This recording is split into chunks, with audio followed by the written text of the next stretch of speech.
Archer Slaymaker International Boxing News. I'm joined by Dalton Smith. Dalton, how are you today? In a very hot room ahead of the presser. Tell me about it. I think I'm on weight already. I've done my weight cut. But nah, it's like you said, the sun's shining, life's good. How has fight week been? Obviously, we'll touch on Sonny Edmonds. It's been his fight week. How's it been? Obviously, not fighting, but being a part of fight week. To be honest, I only come down today. So obviously, I've been obviously I'm doing my own camp, and obviously I've been busy with sparring and that this week. So I've literally just headed down today, and you know what I mean. I'll be working his corner tonight. We'll jump to the Maxwell fight. Obviously, you were out in America training with Manny Robles, sparring probably one of the best 147-pounder in the world at the moment, Virgil Ortiz. Yeah. Was there a reason for going out to America with Junaid, or was it just a sort of change up? It was just a change up, and like I knew he had quite a bit of time between this and the fight. So me and Junaid headed over to the States, got some great sparring in, did some great work with Manny Robles, and like you said, some great sparring. So it's probably been the best camp I've had as a professional. Was there anything in particular Manny told you? He's regarded as one of the best coaches in the world. Was there anything he told you in particular that stuck with you? Yeah, obviously there was a lot of like different drills, techniques. What I've also come home, and we put it into our gym now. That's the main thing. We're just going over there, seeing new things, and bringing it back home, so I can share it with my dad and the other lads in the gym. Obviously, it's a huge fight. If you win this, you do win the Lonsdale belt outright. Sam Maxwell is a very, very tough customer, and obviously, I just spoke to him then. He said, "I know I've been brought in to lose." Obviously, the pressure is all on yourself.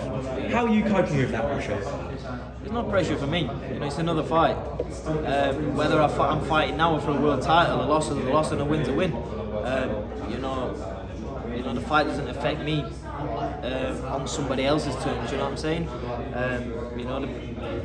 Sam has his pressure, I have my pressure. It doesn't affect. It doesn't affect anything. The fight's a fight at the end of the day, and all I've got to do is get in there and win.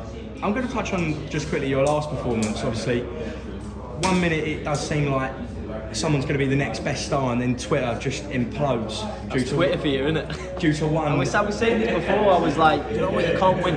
I was like, you blast everybody out. That's it. Oh, what's it going to be like in championship after 12 rounds championship?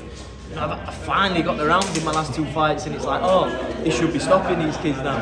But do you know what it is? I'm not one for Twitter and this and that. At the end of the day, I know what I'm good at. I know what I can do. I don't listen to the bullshit. And I think if you get caught up in the bullshit and you listen to that, it's going to be a hard road for you. Especially as a high level sportsman, like you've got to put that passion. You won every single round. Exactly. And people still had criticisms. Obviously, I know you said you don't really take it into account, but is there a sense sometimes it can get to you at all? Of course, he's never got to me yet.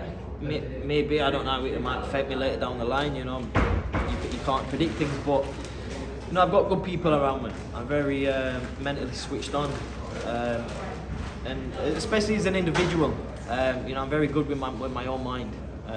And I always say conquer your mind and the rest is easy. Probably the frustrating thing for me is, I wanted that fight, I wanted this Sam Maxwell fight before. And, no disrespect going into the Billy Allington fight, I had like a 4-week, 5-week camp, and I went through the motions a little bit. And their lessons learned.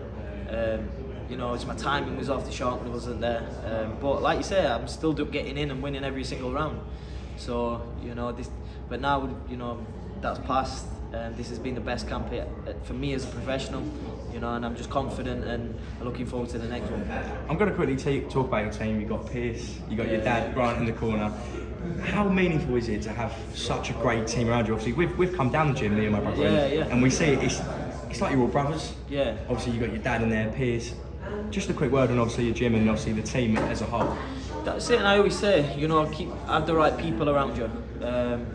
And if I'm doing something wrong, they're going to tell me, and they're not going to blow smoke up my arse. They're going to tell me how it is, and that's how it is in the gym. Like, you've been down, and whoever walks through the door, it doesn't matter whether you're David Beckham or an homeless man off the street. Everybody gets treated the same. And that's how I am as a person. I don't think I'm better than anybody else, vice versa. So that's just how the gym is, and I think that's why it keeps everybody grounded in the gym. And just last question from me, I did ask Sam for a message. He kept it respectful as well. Just a quick message to Sam Maxwell ahead of your fight on July 1st. that's it. You know, the respect's there. It's, you know, there's no bad blood, but I just know I'm gonna get it done in style, and I think Sam thinks he's gonna get it done in style. So you know, that's how it is. You know, may the best man win. Perfect. Me. Thank you guys for talking to International Box News.